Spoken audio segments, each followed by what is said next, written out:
कहानी की शुरुआत में हम एक आदमी को देखते हैं जिसकी उम्र काफी ज्यादा होती है, लेकिन वो बहुत अमीर होता है। इस टाइम वो अपनी गाड़ी में बैठा हुआ होता है और कहीं पर जा रहा होता है, लेकिन जब वो अपना वॉलेट चेक करता है तो उसे उसमें से एक कार्ड मिलता है। उस कार्ड के पीछे लिखा होता है दे कैन हेल्प यू, यानी कि वो तुम्हारी मदद कर सकते हैं, और इसी के नीचे एक फोन नंबर भी लिखा होता है। अब ये आदमी कॉन्टेक्ट करके उसी जगह पर पहुंच जाता है जहाँ जाकर उसकी मुलाकात एक डॉक्टर से होती है। यहाँ पर डॉक्टर इस अमीर आदमी से कहता है बहुत जल्द आपकी जो बॉडी है ये मर जाएगी। अब ये सुनकर वो आदमी काफी हैरान होकर उस डॉक्टर से पूछता है कि आखिर तुम्हें मेरे बारे में कैसे पता, तुम जानते हैं क्या हो मेरे बारे में, और तुम ये कैसे जानते हो कि मैं मरने वाला हूँ। तो वो डॉक्टर उस आदमी से कहता है कि हम तुम्हारे बारे में सब कुछ जानते हैं, मैं तुम्हारी मदद कर सकता हूँ, यानी कि मैं तुम्हारी जान बचा सकता हूँ। यहाँ पर वो आदमी एक बार फिर से हैरान होते हुए उसे पूछता है कि आखिर तुम मुझे कैसे बचा सकते हो। डॉक्टर कहता है कि सब कुछ हम एक प्रोसेस के जरिए करेंगे, हम तुम्हारी सोल को एक दूसरी बॉडी में डाल देंगे, यानी कि वो सोल यहाँ से उस बॉडी में ट्रांसफर हो जाएगी, और ऐसा करने से तुम्हारी सोल को एक नया रूप, एक नई पहचान मिल जाएगी, सिर्फ और सिर्फ बॉडी चेंज करने की वजह से। और जब तुम्हारी सोल उस बॉडी में ट्रांसफर हो जाएगी तो तुम अपनी जिंदगी बहुत अच्छे से गुजार सकते हो। तो वो आदमी क्यूरियस होते हुए उस डॉक्टर से पूछता है कि आखिर आपने इस सब के लिए मुझे ही चूज क्यों किया। तब डॉक्टर उस आदमी को समझाता है कि ये चांस बहुत ही कम लोगों को मिलता है, क्योंकि तुम बहुत ही काम के इंसान हो, तुम ऐसे इंसान हो जो इस जमीन पर रहकर कुछ बड़ा कर सकते हैं, क्योंकि हम ऐसे लोगों को मौका बिल्कुल भी नहीं देते जो बिल्कुल बेकार हो, यानी कि वो कुछ भी ना कर सकते हो। और हमारे रूल्स के मुताबिक ये मौका सिर्फ उन्हीं लोगों को दिया जाता है जो अपने दम पर इस दुनिया को बदलने का हौसला रखते हैं। ये सारी बातें बताते हुए वो डॉक्टर उस आदमी को एक बॉडी भी दिखाता है, और इसी बॉडी के अंदर इस आदमी की सोल डाली जाएगी। लेकिन तभी इस बॉडी को कुछ होने लगता है, यानी कि वो हिलने लगती है। ये देखकर वो आदमी डॉक्टर से पूछता है कि ये क्या, ये तो हिल रही है, ये बॉडी तो अभी भी जिंदा है। तो उसकी बात सुनकर डॉक्टर उसे बताता है कि नहीं, तो ये जिंदा नहीं है, बल्कि तो लैब में बनाई गई एक बॉडी है, इस बॉडी की अपनी कोई भी पहचान नहीं है। यहाँ पर वो डॉक्टर उस आदमी को टाइम देते हुए कहता है कि आपके पास टाइम है, आप सोच लीजिए, अगर आप इस सब के लिए राजी हो जाए तो हमारे पास आ जाइए। अब यहाँ से सीधा वो आदमी अपने घर जाता है। वहाँ पहुँचने के बाद वो अपनी बेटी से मिलता है, लेकिन उसकी बेटी उसे पसंद नहीं करती थी, बल्कि वो उसे बहुत नफरत करती थी, क्योंकि उसके फादर ने यानी कि इस आदमी ने अपनी पूरी जिंदगी अपने बिजनेस में ही लगा दी, लेकिन उसने अपनी बेटी के लिए कुछ नहीं किया, उस पर जरा सा भी ध्यान नहीं दिया, और इसीलिए इस आदमी की बेटी को उनके बिजनेस में कोई भी इंटरेस्ट नहीं था, इसीलिए वो यहाँ पर अपने फादर की एक नहीं सुनती। अब इस बात से दुखी होकर वो आदमी वहाँ से चला जाता है, लेकिन इसी बीच हम देखते हैं कि उस आदमी की तबीयत और ज्यादा बिगड़ने लगती है, इसीलिए उसको फौरन एक हॉस्पिटल में एडमिट करवा दिया जाता है। अब यहाँ पर फाइनली वो ये फैसला कर ही लेता है कि मैं वो काम करूंगा, यानी कि अब कुछ भी हो जाए मैं अपने सोल को नई बॉडी में ट्रांसफर कर दूंगा, क्योंकि उसे आगे बढ़ना है, और आगे बढ़ने के लिए उसे एक नई जिंदगी चाहिए थी, और चाहे उसे वो जिंदगी इस बॉडी से मिले या फिर किसी से भी मिले उसे कोई फर्क नहीं पड़ने वाला था। और अगर ऐसा करने में उसकी दौलत, शोहरत और उसकी इज्जत सब कुछ भी चली जाए तो उसे बिल्कुल भी फर्क नहीं पड़ने वाला था। लेकिन ये सब कुछ करने से पहले वो आदमी एक कब्रिस्तान जाता है, वहाँ जाकर वो एक बॉक्स को जमीन में दफन कर देता है। ऐसा करने के बाद वो अपने कोलीग के साथ लंच पर जाता है, लेकिन यहाँ पर भी एक बार फिर से उसकी तबीयत खराब होने लगती है, लेकिन इस बार वो हॉस्पिटल नहीं जाता बल्कि उसी डॉक्टर की लैब में पहुंच जाता है, क्योंकि अब वो टाइम आ चुका था जब उसे नई बॉडी मिलने वाली थी। लेकिन इससे पहले डॉक्टर उस आदमी को कुछ जरूरी बातें बताते हैं कि इस ऑपरेशन के दौरान आपके पास कोई भी मेटल की चीज नहीं होनी चाहिए, क्योंकि ये मशीन एक काफी बड़ी मैग्नेट है, और अगर कोई भी मेटल की चीज इसके अंदर चली गई तो ये पूरी मशीन खराब हो सकती है, जिससे होगा ये कि ऑपरेशन सक्सेसफुल नहीं हो पाएगा। अब इसके फौरन बाद ऑपरेशन स्टार्ट हो जाता है, लेकिन ये ऑपरेशन सक्सेसफुल रहता है, यानी कि वो आदमी बिल्कुल सही सलामत एक नई बॉडी में चला जाता है, और वो एक नए रूप के साथ आंखें खोलता है। लेकिन डॉक्टर उसे कुछ टाइम आराम करने के लिए कहता है। यहाँ पर डॉक्टर उसे एक नई पहचान भी देता है, और उसका नाम एडवर्ड रखा जाता है। और यहाँ उसकी पुरानी पहचान अब पूरी तरह से खत्म हो चुकी थी, क्योंकि दुनिया की नजर में वो आदमी तो मर चुका था, लेकिन जैसे ही वो आदमी इस नई बॉडी में आता है तो उसे अजीब तरह के विजन आने लगते हैं, और इन विजन्स को कम करने के लिए डॉक्टर ने उसे कुछ मेडिसिन भी दी हुई थी। लेकिन एक महीने बाद हम देखते हैं कि अब सब कुछ नॉर्मल हो चुका है, लेकिन अभी भी एडवर्ड पूरी तरह से ठीक नहीं हुआ था, तो इसी वजह से डॉक्टर उसे कुछ और मेडिसिन भी देता है। लेकिन इन दवाइयों को उसे रोज लेना होगा, लेकिन अगर वो इन दवाइयों को रोज नहीं लेगा तो उसके साथ बहुत बुरा भी हो सकता है। लेकिन इतनी जरूरी मेडिसिन को वो डॉक्टर उसे सिर्फ और सिर्फ 7 दिन के लिए ही देता है। जब ये देखकर एडवर्ड डॉक्टर से पूछता है कि इतनी जरूरी मेडिसिन को आप मुझे सिर्फ 7 दिन के लिए दे रहे हैं, तो ये सुनकर डॉक्टर उसे कहता है कि तुम परेशान मत हो, मैं हर हफ्ते टाइम पर तुम्हें ये दवाई दे दूंगा, लेकिन मिलने की जगह मैं बताऊंगा तुम्हें।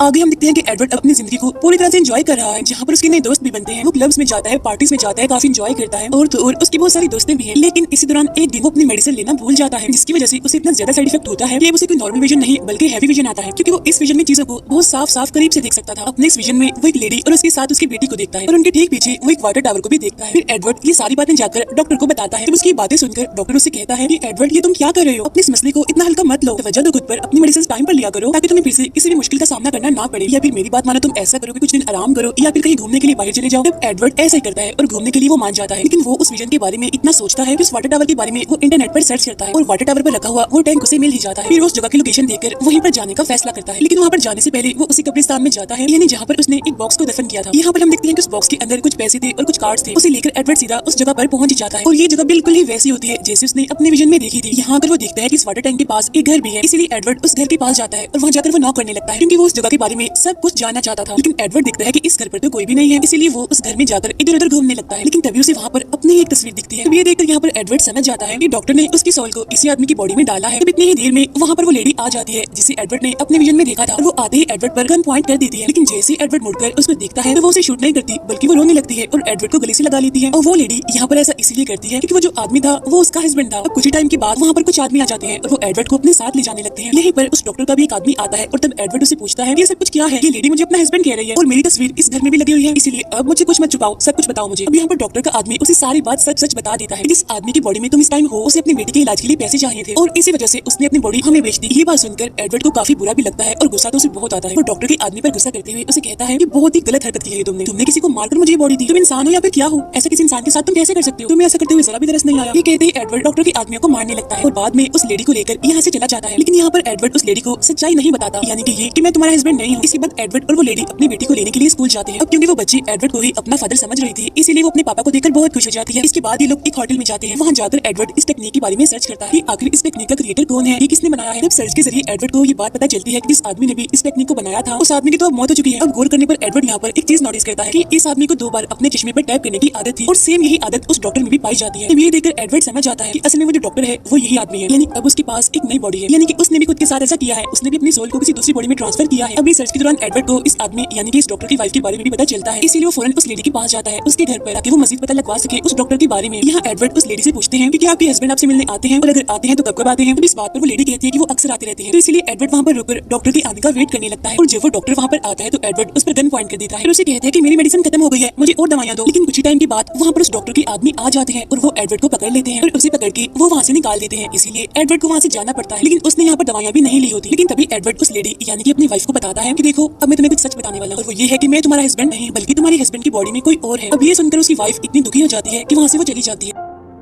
फिर एडवर्ड भी यहाँ से सीधा अपने कोलीग के पास जाता है ताकि वो उसे कोई हेल्प मांग सके इस मुश्किल से निकलने में, साथ ही साथ उस लेडी की भी हेल्प कर सके, उन दोनों को यहाँ से बाहर भेज सके ताकि वो माँ बेटी यहाँ से जाकर अपनी लाइफ को बहुत अच्छे से गुजार सके। लेकिन एडवर्ड की नई रूप होने की वजह से उसका कोलीग उसे ना तो पहचानता है और ना ही उसकी बातों पर यकीन करता है। तब ये देखकर एडवर्ड उसे ऐसे सीक्रेट्स, ऐसी बातें बताता है जो सिर्फ और सिर्फ वो दोनों ही जानते थे। तो ये सुनकर उसके कोलीग को यकीन आ ही जाता है कि असल में जो उसका दोस्त था वो यही है, यानी कि एडवर्ड। अब क्योंकि एडवर्ड को रेस्ट की जरूरत थी, इसी वजह से वो अपने कोलीग के घर पर ही सो जाता है। यहीं पर एडवर्ड को अपने कोलीग का बच्चा भी दिखता है, लेकिन उसे यहाँ पर देखकर एडवर्ड को बहुत बड़ा शौक लगता है क्योंकि उसके कोलीग के इस बच्चे की मौत तो बहुत टाइम पहले ही हो चुकी थी। तो इसका मतलब ये है कि इस बच्ची पर भी उस टेक्निक को इस्तेमाल किया गया है। अब ये बात एडवर्ड सोच ही रहा होता है कि तभी वहाँ पर उस डॉक्टर के आदमी आ जाते हैं। अब यहाँ पर एडवर्ड उनका ध्यान भटकाने के लिए यहीं पर ही रुक जाता है और वो उस लेडी और उसकी बच्ची को अपने कोलीग के साथ कहीं पर भेज देता है। अब यहाँ पर एडवर्ड डॉक्टर के आदमियों को पागल बनाकर नकली पहचान के साथ एयरपोर्ट पर पहुंच जाता है, लेकिन तभी वहाँ पर उसका कोलीग आता है जिससे उसको पता चलता है कि डॉक्टर के आदमियों ने उस लेडी और उसकी बेटी को पकड़ लिया है। और अब ये सुनकर एडवर्ड को और ज्यादा गुस्सा आने लगता है उस डॉक्टर पर, लेकिन वो ये बात नहीं जानता था कि इस टाइम वो डॉक्टर उसे कहाँ मिलेगा। इसलिए अब उसे एक आइडिया आता है, वो डॉक्टर को पता लगवाने के लिए अपनी मेडिसिन नहीं लेता ताकि जब उसे विजन आए तो वो अपने विजन की मदद से उस लेडी को देख सके और उसकी लोकेशन का उसे पता चल जाए। और ये प्लान काफी हद तक कामयाब भी हो जाता है। एडवर्ड को अपने विजन के जरिए पता चल ही जाता है कि उस डॉक्टर की लैब आखिर है कहाँ पर, यानी जहाँ पर उस डॉक्टर ने उस लेडी और उसकी बेटी को रखा हुआ है। इसीलिए एडवर्ड उस लेडी और उसकी बेटी को बचाने के लिए वहीं पर ही चला जाता है। अब लैब में जाते ही उस डॉक्टर के आदमी एडवर्ड को पकड़ लेते हैं और वो उसकी सोल को एक नई बॉडी में ट्रांसफर करने लगते हैं। और जिस बॉडी में वो उसे ट्रांसफर करने लगते हैं वो बॉडी काफी कमजोर, काफी खराब हालत की होती है। लेकिन यहाँ पर एडवर्ड एक ट्रिक करता है, वो इस ऑपरेशन के दौरान अपने मुंह में एक मेटल बॉल रख लेता है, जिसकी वजह से जब ये ऑपरेशन होता है तो ये कामयाब नहीं हो पाता। लेकिन यहाँ पर एडवर्ड ऐसे शो करवाता है कि जैसे सच में सोल चेंज हो गई है, यानी कि वो एक बॉडी से दूसरी बॉडी में जा चुकी है। इसके बाद वो मौके का फायदा उठाकर उस लेडी और उसकी बेटी को बचा लेता है। ऐसा करते ही वो उस डॉक्टर को भी मार देता है, साथ ही साथ वो उसकी पूरी लैब को जला देता है। ये सब कुछ कर लेने के बाद एडवर्ड उस लेडी और उसकी बेटी को बहुत सारे पैसे देता है ताकि दोनों माँ बेटी एक नई जगह पर चली जाए और वहाँ पर अपनी जिंदगी बहुत अच्छे से गुजारे। उस लेडी और उसकी बेटी को भेजने के बाद एडवर्ड अब सीधा आता है अपनी बेटी के पास और वो अपनी बेटी को ऐसे कहता है कि मैं तुम्हारे फादर का दोस्त हूँ। यहाँ एडवर्ड उसे कहता है कि जब तुम्हारे पापा ठीक थे तो तब उन्होंने मुझे एनवेलप तुम तक पहुंचाने के लिए कहा था। जिसके बाद उसकी बेटी उस एनवेलप को खोलती है, लेकिन इस बार उसमें पैसे नहीं होते बल्कि उसके अंदर एक लेटर होता है जिसके अंदर ये लिखा होता है कि मेरी बच्ची, मैं आपसे बहुत प्यार करता हूँ, मुझे इस बात का बहुत दुख है, बहुत शर्मिंदगी है कि मैं तुम पर तवज्जो नहीं दे पाया, तुम्हें टाइम नहीं दे पाया और मैंने अपनी पूरी जिंदगी अपने बिजनेस पर लगा दी। और वैसे तो मैं इस काबिल हूँ नहीं कि मुझे माफी मिले, लेकिन अगर कभी तुम्हें ख्याल आ जाए तो प्लीज मेरी जान मुझे माफ कर देना। अब ये पढ़ते हुए एडवर्ड की बेटी काफी इमोशनल हो जाती है और वो रोने लगती है। इसके बाद हम देखते हैं एडवर्ड को वो भी यहाँ से चला जाता है। फिर हम देखते हैं कि काफी दिन गुजर चुके हैं जहाँ पर एडवर्ड ने काफी दिनों से अपनी मेडिसिन नहीं ली होती। तभी वहाँ पर उसके लैपटॉप में एक वीडियो प्ले हो जाती है और उस वीडियो के अंदर वही अमीर आदमी होता है, लेकिन यहाँ पर उसका चेहरा एडवर्ड जैसा ही होता है। वो कहता है कि मैंने ये मेडिसिन बहुत टाइम से नहीं ली, जिसकी वजह से मेरी सोल चली जाएगी और मैं मर जाऊंगा और एडवर्ड तुम जिंदा हो जाओगे। लेकिन यहाँ पर वो आदमी एडवर्ड का शुक्रिया अदा करते हुए और अपनी खुशी का इजहार करते हुए उसे बताता है कि कम से कम तुम मुझे वो जिंदगी तो दे सके जो मुझे अपनी फैमिली के साथ चाहिए थी, लेकिन अब क्योंकि तुम उस लेडी के हस्बैंड की बॉडी में हो इसलिए तुम्हें उनका ख्याल रखना चाहिए। अब यहाँ पर एडवर्ड ऐसा ही करता है और वो अपनी फैमिली के पास चला जाता है, यानी कि उस लेडी और उस बच्ची के पास। और वहाँ पहुंचकर वो दोनों माँ बेटी से कहता है कि मैं तुम्हारा फैमिली मेंबर ही हूँ। वो तीनों आपस में मिलकर काफी खुश हो जाते हैं और इसी के साथ ये मूवी यहीं पर एंड हो जाती है। Thank you for watching.